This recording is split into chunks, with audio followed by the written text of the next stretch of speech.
This is Kerry, and you're listening to Seventh Sanctum on the Paranormal UK radio network. Thank you for joining me this evening. Following on from my previous podcasts, I have looked and explored the stories of witchcraft and applied them to true crime, cases of which that can be observed in newspapers and media outlets, and you can go back and see these things for yourself. And a lot of them are mysteries, some of them are unsolved, but a lot of them kind of talk about what is happening in those areas at that time to perpetuate the fear of witchcraft and how that becomes entwined in what essentially is a terrible thing that's taken place, steeped in superstition. So I'm not steering too far off of that topic when I talk about this one. However, we're no longer in the UK. I mean, theoretically, should I say? We are going where a lot of the cases that I've spoken about in previous podcasts have been within the UK. The reason for that is because I find that there is so much history and so much lots of things that have gone on within the UK, but we often talk about things that go on in America, and when we talk about infamous hauntings and the people that are involved, they tend to be heavily linked to America. And as much as I've said that I'm coming away from that, or I've steered away from that and focused on those stories and things that have gone on in the UK, this particular story is in America. I have been on and off fascinated with it over the years, and it's the story of the Bell Witch. Now, my interest is not just the haunting that is alleged to be there now, but what happened, where did it happen, what was the build up to it, how was this able to take place? These are the kind of questions that I ask when I talk about witchcraft linked to hauntings and poltergeist activity and paranormal research. I like to look at the environmental factors and the environment that's happening, the context of that community, in the context of that home, within the context of that person, rather than the context of the haunting, if that makes sense. So that's where we're at. We're going to look at what happened and where it happened and how it happened and who was involved. But one of the main themes, or the main kind of titles, I don't know, that I found linked to the Bell Witch is often that it's called America's Greatest Ghost Story. And I think that is because, and I can't say for definite, but it is alleged that it's the first known haunting that has been linked directly to a homicide or a murder. And since then we've seen, for example, Charles Walton's case, when we've done the ghost or the mystery of Hagley Woods, again, talking about witchcraft and stuff, but a direct link to murder to a ghost. But then I challenge this, because in one essence they say that this is the act of witchcraft, so therefore it would be something that's connected to witchcraft, and it is linked to witchcraft. In fact, there is two characters in particular that I've come across that it's been alleged to be the witch that sent this force, and in some instances it's been referred to as a ghost. So whether it was a ghost that's been linked to it, or whether it's witchcraft that's been linked to it, I'll leave it up to you to decide. But it is safe to say it has been decades since the entity, the witch or the spirit, first manifested around the Bell family on their farm in Robertson County in it was early 19th century. Now, like I said, the Bell Witch story has been something that has fascinated me for years. So I know that I've watched documentaries on it. I've watched documentaries that have looked at ancestors that still say that have been affected by the curse of the Bell Witch. I've looked at different theories of how that come about from all sorts, and we'll go over some of that in this. But also there was that the film that would come out, The American Haunting, that kind of come away from the fact that it was from something outside of the house, but a manifestation of the young person and the young girl that was being directly affected it because of her innocence had been robbed. So yeah, there's lots and lots of different perceptions and concepts and theories to what had taken place. But to say the least, it has caught a lot of attention of paranormal researchers and skeptics, supernaturalists, religious believers, storytellers, authors, historians, and curious people from all over the world have had some kind of interest in this story. So when we look at the context within the community, nay, the context of that time, when you think about the earlier sources of the Bell Witch legend, I mean, it was at a time where reading and writing wasn't paramount. There was only a few that really could do it academically, I guess. So being able to get a good understanding of what was happening at that time, we haven't got resources from direct resources that could give us an insight. What we do have though is storytelling and the prevalence and the perpetuation of this that has gone through the years, and the progression of the story as well. There is two famous sources that are linked to this: an authenticated history of the famous Bell Witch by M.V. Imgrand, and that was published in 1849. The second is A Mysterious Spirit, the Bell Witch of Tennessee by Charles Bailey Bell, and they kind of have the same narrative. It's just a different style of storytelling, I guess. However, I will say that both really draw from the Bell Witch folklore, and it's the basis of a lot of the stories that went forward.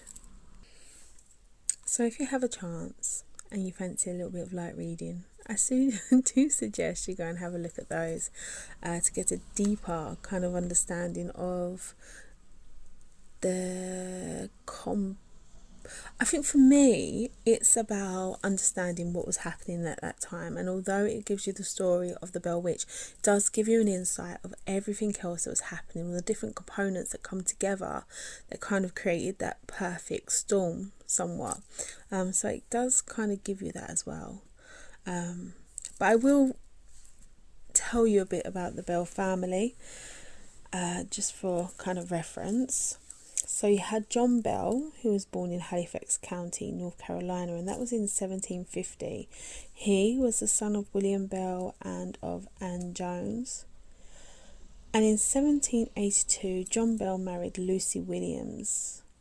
Lucy was the daughter of a prominent farmer called John Williams in North Carolina. So that's where Lucy was from. And what happened was they got married and they decided that they wanted to start a family and have a farm of their own. So they bought a farm in Edgecombe County, and it was a great success. They started accumulating a lot of wealth, and in turn they had a lot of influence in their area as well, which when you talk about the wealth and the kind of land that they had, there was a story that I've not really been able to find much. I'm going to go into it a little bit later, but in terms of research, I've not really been able to come across much about it. I'm not actually sure where, like I said, I've watched so many documentaries from different perspectives concerning this particular haunting. I'm not actually sure of the origins of where I found this story or where it come from.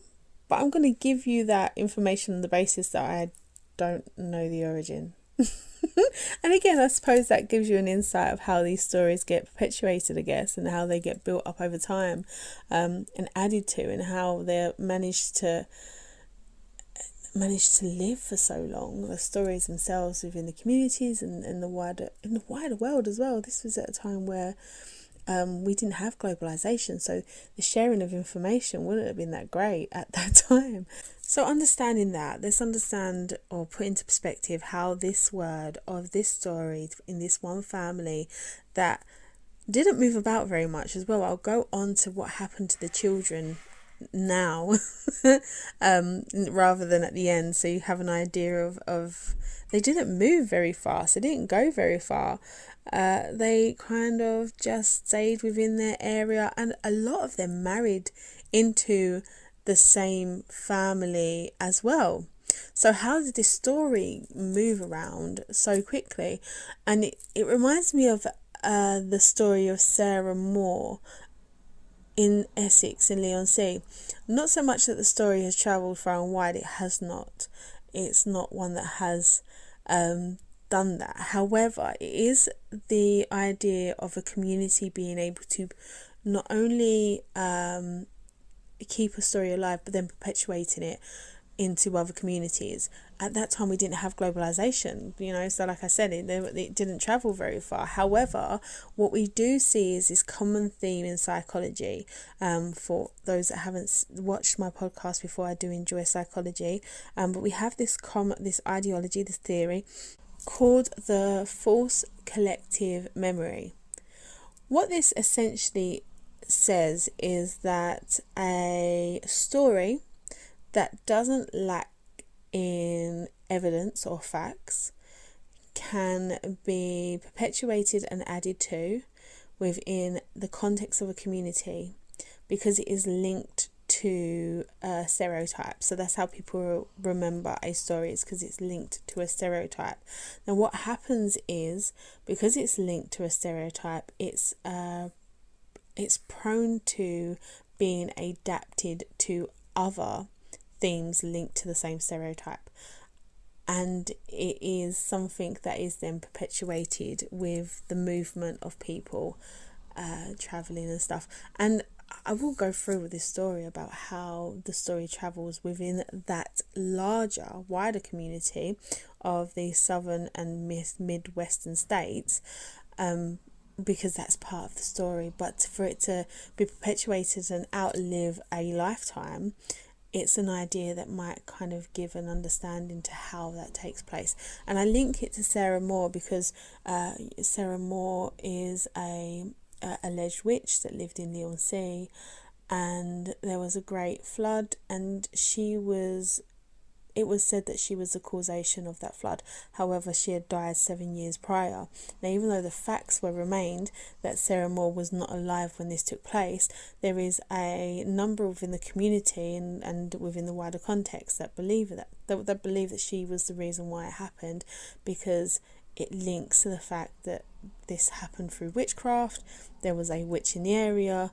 She is the person that done that, and the stereotypes that attach to both marry each other, so therefore it makes sense where the facts are kind of removed from the situation is that she actually had passed away at that point. So that is a kind of understanding why that might take place. But I'm going to tell you a little bit about now at the beginning what happens to the family, or the children should I say, in the end. So of the children, Benjamin died as a young child. So I will say that I'm unsure whether Benjamin passed away when the disturbances happened, or whether this happened before they'd moved into the Robertson County farm. I will say the documentary that I watched regarding the Bell Witch and the curse that was still affecting the families, the ancestors of the Bells years and years after, stated that it affected the firstborn sons, and there was a theme of bad things happening to the firstborn sons of the family. So I'm not sure whether that is something that's connected. Zadok became a lawyer, and he moved to Mississippi, where he also died relatively young. Esther moved and married Bennett Porter in 1817. Jessie married Martha Gunn, who's the daughter of Reverend Thomas Gunn, and later moved to Mississippi. John Bell Jr. married Elizabeth Gunn, also daughter of Reverend Thomas Gunn, and became a successful farmer in Robertson County. And Drury, again, I don't know if I'm pronouncing his name correctly, so I'm sorry if I'm not, never married, but did own a farm on the north side of Red River. Elizabeth, who the story really does focus on as we go into the nitty-gritty of it all, Betsy Bell, is what she was known as, married her former teacher, Robert. He was named Richard Powell, and they moved together to Mississippi. She was actually 11 years younger than him, but I'm sure we'll get into that later. And Richard Williams Bell was married 3 times to Sally Gunn, daughter of Reverend Thomas Gunn, Susan Gunn, daughter of Reverend James Gunn, and Eliza Orndorff. He lived out his life in Robertson County, and the youngest child, Joel Egbert, married twice and moved to Springfield. So again, like I said, they stayed remaining within them kind of southern Midwestern states. And despite what the family had gone through, and they refer to this our family troubles, the family did continue to flourish, and some of the descendants of the Bells, as I said before, they still live in Tennessee and some other southern and Midwestern states. Let's talk about where the disturbances began. It's such a mystery. The origins of the spirit, the witch. It's there's no real one theory that kind of gives credence to how or why or what took place. Again, the earliest accounts was storytelling. There's not a lot of documentation, but it is said that although the origins are officially unknown, the spirit itself did provide an origin story. It stated, "I am a spirit. I once was very happy, but I have been disturbed and made unhappy. I am the spirit of a person who was buried in the woods nearby, and the grave has been disturbed. My bones have been scattered, and one of my teeth was lost under this house. I'm here looking for that tooth." Of course, it can't really be verified. However, a number of Indian burial mounds can be found in that region. And when you think about some of our most loved fictional stories, and as well when we think about the bigger hauntings, alleged hauntings, especially in America, even the Amityville horror was linked to this. And when they spoke about the Charles Manson crimes in the Hollywood Hills, they were apparently, influenced by disturbing the Native American burial sites there. So it's not something that's new. This isn't a new theory of how a spirit might appear or why there might be alleged poltergeist activity. In another event, the witch claimed to be a spirit from everywhere: heaven, hell, the earth. I am the air, the houses and place at any time. I have been created millions of years. I jump from the spirit being alleged spirit or alleged witch, because that literally is what's happening in the research that I'm doing around this story. So it's yeah, I'm not saying it's either or, but I'm acknowledging that it, in the context of this story, it seems that they are both. It's one of the same, even though they are separated a lot of the time. Now, when we look as well at the first appearance, or the first unusual disturbance surrounding the Bell family, there is a number of it being reported as an incident that happened on the farm where John Bell fired a shot at a dog-like creature which vanished. Now, when I did some research around this, it was alleged that this was a big black dog, and when we look at the Charles Walton case and the Hagley Hills, the Cotswolds, that's infamous. The big black dog that was seen, a hellhound, the creature that would disturb sermons and attack people while they were praying. And so again, we're looking at a theme that is quite common when we look at hauntings, especially when they're looking at ones that are linked to witchcraft, especially witchcraft linked cases. It said that in one instance I read that he shot the dog, the rabbit head and the dog body, that he shot the creature, and even though 3 of these shots landed, the creature didn't flinch, wasn't harmed, and just disappeared. And others have said that he fired a shot and the creature disappeared. Drury and Betsy also began to see strange creatures around the property, and the sightings were accompanied by strange sounds around the house. There was an instance where they were all in the house and they started hearing what they sounded like banging on the walls. When they went outside, there was nothing there, and as well as other peculiar noises in the woods that kind of surrounded the farm. Betsy, Drew and John began to hear unaccounted for knocking on the doors and windows, and the sounds of wings flapping against the ceiling, and the sound of rats gnawing on bedposts. They were actually woken up to this. The children were woken up to the sound of gnawing on the bedposts, expecting to see rats, and there was nothing there. I also know that, or I read, I don't know personally, I will say that, I read that John went outside and he saw this huge bird, absolutely huge, a peculiar looking bird, and as he got closer, it took flight, and the wingspan was huge. I want to say that these people have clearly lived on farms. The Bell family had lived on farms, 2 separate farms in particular, all of their life. So seeing animals in these local areas isn't going to be new for them. This isn't something that's, they're just turning up somewhere and they're experiencing this kind of wildlife that's native to this area for the first time. So they're seeing new creatures in an area they're familiar with.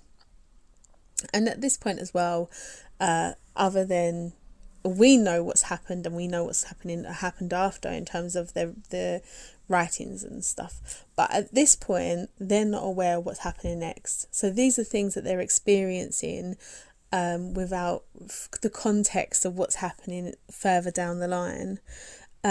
More disturbingly, the sound of choking and strangling can be heard, with chains dragging and heavy objects hitting the floor. The sounds would sound like they're coming from the bedroom, as if the beds were suddenly and roughly being pulled apart, to which was added the sounds of fighting dogs that were chained together and making the most deafening noises. So these sounds were almost like they were inside the house with them as well at some point. In all cases, the source of the noise was never ever found. There was no rats found in the home, and despite looking rather thoroughly, there was no damage to the furniture either.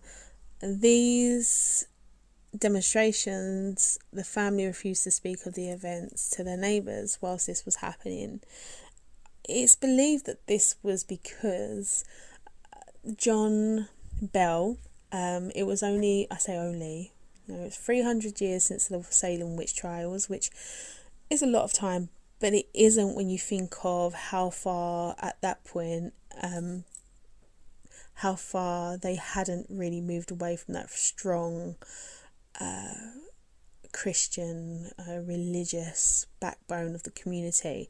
It was believed that if you was to experience any kind of entity, spirit, energy, then it's because you've basically been dabbling with something that you shouldn't, so therefore you've brought it on yourself. So it's this fear of being accused of doing something they haven't been doing.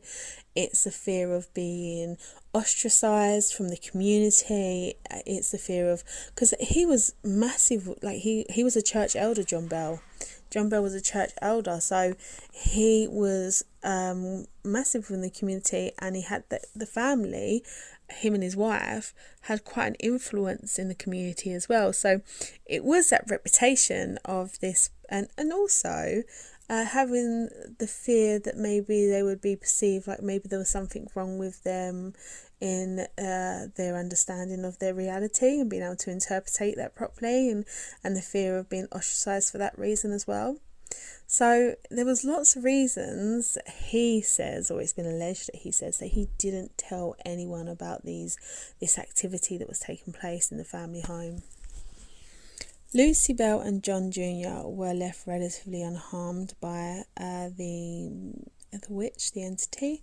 Lucy was proclaimed by the spirit to be the most perfect woman living, and the witch showed a great deal of compassion towards her, even caring for her and singing to her while she was ill. John Jr. had the long, intense conversation with the witch, but he never failed to show animosity for it, declaring it to be the spirit of the damned. So before I go on to the interactions between the alleged witch, the alleged haunting activity with Betsy, who suffered the worst in terms of interaction with the spirit, there's a couple of other interactions that I'm just going to go over.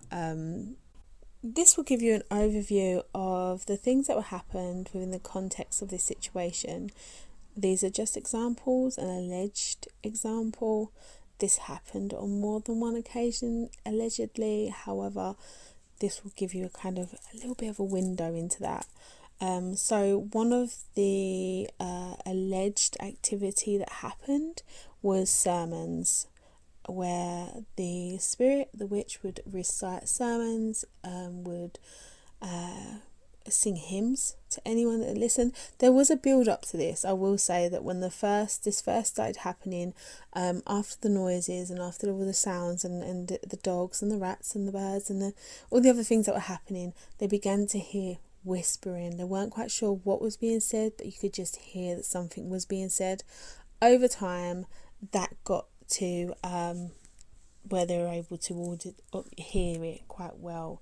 And it would recite sermons, it would sing hymns, it would recite passages within the Bible.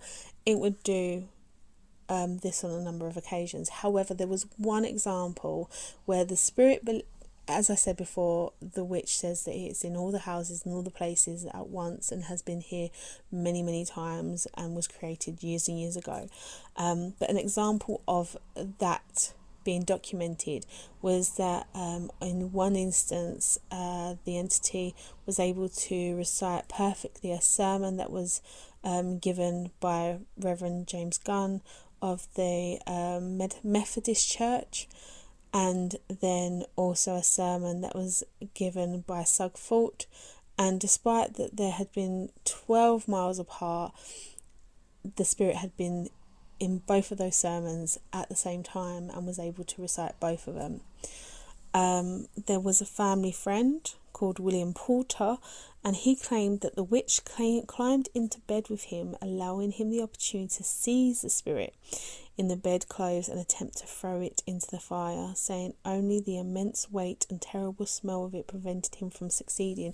So in this particular example, what happened was it got so bad, John Bell finally gave in and spoke to a neighbour that he trusted.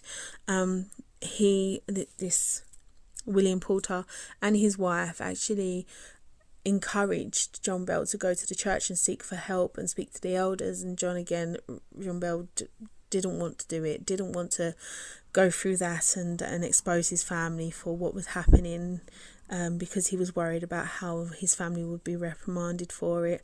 So William Porter and his wife decided that they were going to stay over one night and the wife got woken up originally by her hair being pulled really tightly and then wrapped around bedposts and held down. And William Porter jumped up and said, "In the name of Jesus Christ, I demand you tell me your name." And this is when he had the opportunity to wrap the spirit in bed sheets and try and throw it into the fire. And after this, William Porter again said he believed that it was the spirit of the damned, or spirit that he likened to those that were in the Bible, and suggested that he went to the church. John Bell would go to the church and speak to someone and ask for some advice. At this point he did. He went to a preacher, and the preacher agreed that he would keep the conversation private. However, rumours began to spread within the village and the community, and we get a little bit of an insight of how people began to be aware of the spirit. However, we will go into that further a little bit later on. So now I will talk about a theory that I've come across, and I've not actually been able to find anywhere else, but at the time that John Bell had the farm, it was the time where families did have slaves, and it was alleged that the witch had a dislike for the family slaves and tormented them relentlessly, beating them and refusing to allow them into the house. A particular gentleman called Dean stated he encountered the witch several times, and it appeared frequently in form of a large black dog or wolf, sometimes with 2 heads, sometimes with no head. Dean also claimed to have been turned into a mule and attacked several times by the witch. He carried with him at all times his axe and a witch ball made by his wife as protection from the witch's influence. Now, I will say, I did some research into it, and the only thing I can think that this might be is a form of a witch's bottle, which in paganism, in Wiccanism, a witch's bottle, a witch's ball is something that a witch creates to protect themselves from the influences of others. However, back in the day, back when this happened, what would happen is people would create witches' balls or witches' bottles, and we're talking about those that felt like they were being afflicted by witchcraft, because they felt if they made the witches' bottles, they would then burn in fire. It was more like a jug thing. They'll put all the ingredients in and contain it, and then burn it in the case that the witch would feel so uncomfortable, the one that had afflicted the person would feel so uncomfortable, they would bring themselves to them and they will be able to form a deal. So I think this is what they're talking about, because again, this is a story that did come up before when we were talking about, I think it was Charles Walton. But yeah, so this is what I think they're referring to. So his wife had created a witch's bottle to keep him safe. The witch didn't like visitors and neighbours. And in one instance, the witch set 3 dogs, Caesar, Taj and Bulger, on travelling shakers who never travelled by the farm again. In the instance, there's an instance with a silver bullet. A neighbour and husband of Esther Ball, Bennett Porter, fired a shot at a knotty log that had been conjured upon by the witch. She struck the bark and cut into it, but the conjuration vanished. Only the bent tree and bullet hole remained. So again, we have what we have here is the community story went far and wide, and we started having people come to the home to experience the spirit themselves, conjuring the biblical performances, the sermons that were taking place. Everyone were coming far and wide through the Midwest states to see for themselves this biblical spirit that had manifested, or witch that had manifested in the Bell home. Even an exorcist had come, Dr. Myers, a conjurer from Simpson, Kentucky, had come to exorcise the witch and was mocked and frightened away. So everyone with lots of different agendas come to have a look at the Bell's home. But what is the most interesting aspect of the story is how, and I say interesting just because of the interactions and the progression of the attacks that were taking place. It was focused on Betsy Bell. John Bell Sr. and Betsy Bell seemed to be the two most frequently abused by the witch or spirit, however you want to view the alleged haunting, and it was really unclear. However, there is a theory that Betsy was at the brunt of it because the energy was against the union of the childhood sweethearts, Betsy Bell and Joshua Gardner. It seemed that Betsy would have any excuse to get out of the house, and whenever she would spend time with Joshua, when she got back, the what she experienced amplified massively. It was in terms of like ruthless taunts and physically being harmed. She had her hair pulled and she was scratched and she was pricked with invisible pins, but it would make her skin bleed. She would be bitten. These are all things that would happen to her anyway, but they got worse whenever she would spend time with him. Joshua and Betsy remained attached, but she was put off marriage in fear of the spirit's response. It wasn't always related to their relationship, however. The effects that this had on her would be that she would become prone to fainting and smothering sensations. She would often appear really exhausted and lifeless. Her experiences were not confined to the Bell property either. Betsy later described one instance. This is what she said. When the spirit becomes so tantalizing, filling my mind with horror and causing me to become so nervous, my parents often sent me to a neighbour's to rest for the night. My first night away from the house was spent with Thurney Thorne. When we retired, there came a loud knocking on our outside door, which seemed to fly open, and a great gust of wind was felt. Thynne sprang up at once with a lit candle, and to our surprise the door was not open. Then a voice spoke softly. "Betsy, you should not have come over here. You know I can follow you anywhere. Now get a good night's sleep." A soft hand patted my cheek, and the voice again assured me that we would not be disturbed any more that night. The rest of the family often attempt to give Betsy relief, and family friend Frank Miles promised to protect Betsy from any further abuse from the spirit. Betsy said Frank was the most powerful man of any of us ever saw, and just as fearless as any living man. One time he said to me, "Come sit by me, little sister. Nothing will bother you while I'm here." The witch responded, "You go home. You can do no good here." The witch then began abusing Betsy, slapping her, pulling her hair before turning on Miles, knocking him over and enraging him. Betsy continued to endure the spirit's abuse, and after calling off the marriage to Gardner, Betsy was eventually courted and married to her former school teacher, Richard Powell. Despite the apparent beratement of the witch's torments, in 1820 she left the area of her husband and settled in Mississippi. Now again, when I talk about her old school teacher, he was 11 years older than her.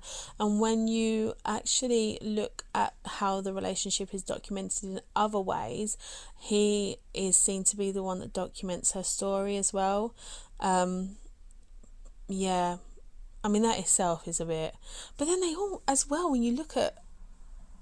Anyway, I was going to say the fact that some of the brothers of Betsy married...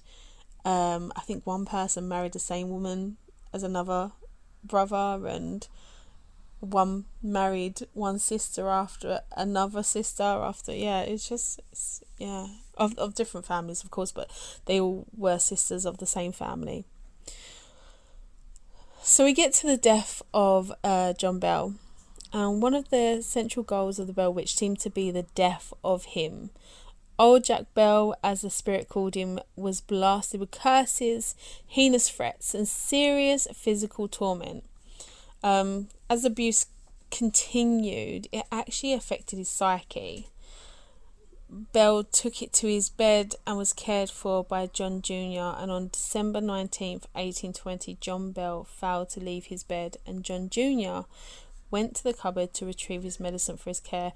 Instead of the 3 medicine vials, he only found 1 vial. It was 1/3 full of a dark, smoky liquid of unknown origin. The voice of the witch gloated, "It's useless for you to try to relieve old Jack. I have got him this time. He will never get up from that bed again." She claimed of the vial that she gave old Jack a big old dose of it last night while he was fast asleep, which fixed him. The contents of the vial were thrown into the fire and erupted into blue blaze. On December 20, 1820, John Bell had died. The Bell Witch had crashed the funeral, disrupting the service and singing drinking songs whilst it all took place. The interactions with the Bell Witch did not stop there. The origins is really unclear. One story in particular was that he made someone homeless and she put a curse on his land. Another was that a slave had put a curse on him and his land. There's lots and lots of theories. However, the experiences with the Bell Witch did not stop with John Bell or his family. It's alleged that the future president Andrew Jackson also owned a property on the Red River and desired to visit the Bell farm after hearing the stories.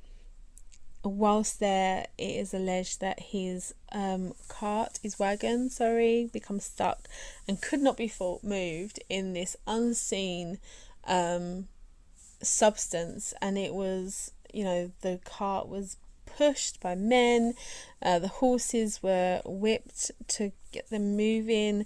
They checked the wheels, see if there's anything on the wheels, and there was no reason for this to be taking place. It was alleged that he said, "By the eternal boys, this is the witch." To which the witch replied, "All right, General, let the wagon move on. I will see you again tonight." And with that, the wagon allegedly started moving on its own accord and continued on their journey. When they were at the camp that evening, a witch layer or witch hunter, self-proclaimed, like the Witch Finder General of the UK, he shared his stories with all that would listen, and it would be Jackson that whispered to his colleague, "I'll bet this fellow is an errant coward. By the eternals, I do not wish that thing to come. I want to see him run." Followed was silence, but that was not for very long, because suddenly you would hear the light sound of footsteps on the floor. "All right, General, I am on hand and ready for business," a voice stated. It was alleged that the spirit, the entity, the witch, baited the witch hunter to shoot a gun, but he did not fire. The hunter was struck by a invisible, unseen force. He then claimed that he could feel the prick of unseen needles. He then alleged that he had been grabbed by the nose and he fled from the tent. And the witch exclaimed, "How the devil did run and beg. I bet he won't come through here again with this old horse pistol to shoot me. I guess that was fun enough for tonight, General, and you can go to bed too. I will come tomorrow night and show you another rascal in the crowd." Jackson was eager to stay, but his party had had enough. It would be shortly after this that they returned to Nashville. As I said, there is no real knowing who the Bell Witch or the spirit was, but there is one person that does keep propping up, and that is Mary Catherine Kate Bates. She is the wife of Frederick Bates and was believed to have been the culprit behind the disturbances known as the Bell Witch. She wasn't a poor woman. She was often mocked by others throughout the Red River settlement in Robertson County. She had the improper use of words, and she sometimes had strange ways about her, which made others believe that she was practicing black magic or other forms of occultism, which, let's be honest, that didn't take very much back in the day. It was believed that in the early years, Benjamin Bates, who was the brother of Frederick, had a dispute with John Bell over the sale of some slaves. The dispute were later tangled and become the source of a rumour to effect that John Bell and Kate Bates had a quarrel, and that the Bell Witch was created by Kate to get revenge on Bell. There are plenty of stories that do connect the Bell Witch to Kate Bates, and some sort of disagreement that existed between her and John. There is recent evidence that suggests she had nothing to do with it. In fact, contrary to reports of her claiming she would get even with John Bell on her deathbed, Kate Bates actually outlived John Bell by many years. Again, we go back to the story of Sarah Moore and, how we have this false collective memory. And the different stories, so the sale of land is something that I saw him shortchanging someone or making someone homeless because he was putting up the rent of the land up that she was renting. Again, the sale of slaves. Like, there's a lot, but they all seem to have a reoccurring it seems to have a reoccurring theme. So, for all the paranormal researchers and those that have an interest in looking for the paranormal, in terms of the Bell Witch, there is the Bell Witch Cave, which has a very relatively minor role in the actual story of the early 19th century. The cave is on John Bell's property and has since become quite a focal point for visitors. They do hope to go and grab themselves a bit of a haunting experience. It has been added to the National History Registry in 2008, and it's the only feature from the legend that can be still seen today that hasn't really changed from the way the Bell family would have seen it back then. There are a couple of eerie events that have been reported by visitors to the cave, which include difficulties in taking photos at the site. There's nothing really on the scale in terms of what was actually experienced by the Bell family at all. And the actual property itself has long gone. It was torn down, and that had been reported to have taken place in the early 1800s. Following the death of John Bell, the witch activity and the spirit activity significantly dropped. It was alleged that the spirit was still active through the winter and spring of 1821, but it was just to say farewell to the family as they left. Lucy, Richard, William and Joel claimed that the witch did return in February 1828, reappearing in much the same way as it had originally appeared, with shaking beds and unexplained noises, but it soon vanished again, claimed it would return to haunt the Bell descendants once again in 1935. Which, according to documentaries that I've mentioned on a number of occasions, this happened. So that is the story of the Bell Witch. The information that I found interesting. There is so much more. Like a lot of the podcasts that I've done previously, there is always so much more to the stories and that can be fitted into one podcast.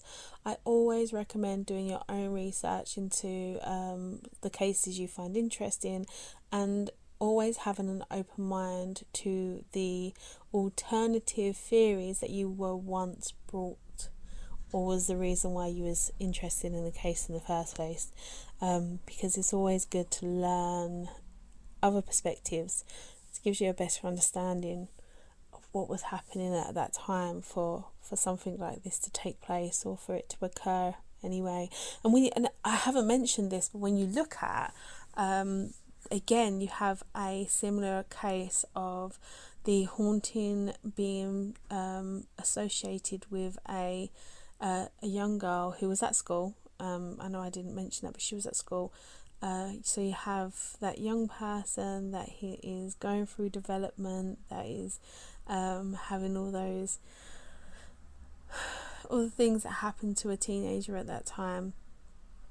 And you see this in fictional stories, for example, The Exorcist, but you also see them in alleged hauntings like the Enfield haunting, as well as Pontefract 30 East Drive. Again, fixates on a young girl that's, going through all the teenage stuff that they go through.